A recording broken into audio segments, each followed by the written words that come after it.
Hello guys, welcome to our channel, and in this video I'm going to show you how to log in Sweatcoin Wallet.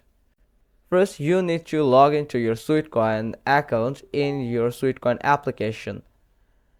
Then make sure that your Sweet Wallet is installed in your device.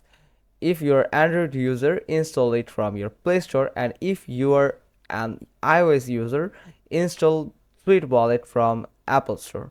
Then make sure that you have downloaded the most updated version available in the shop right now. As you can see, I don't have any update option available right here. That's mean I have just downloaded or installed the most updated version of Sweet Wallet.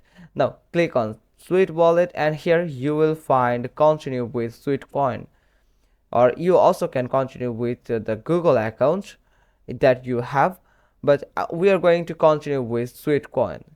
Just simply click on it, and you can see it's now signing me in to the Sweetcoin wallet. And here it is. It's pretty simple. Hope you found this video helpful. If so, then give us a thumbs up. Don't forget to subscribe our channel, click on the bell icon, and we will get back to you soon with another informative video.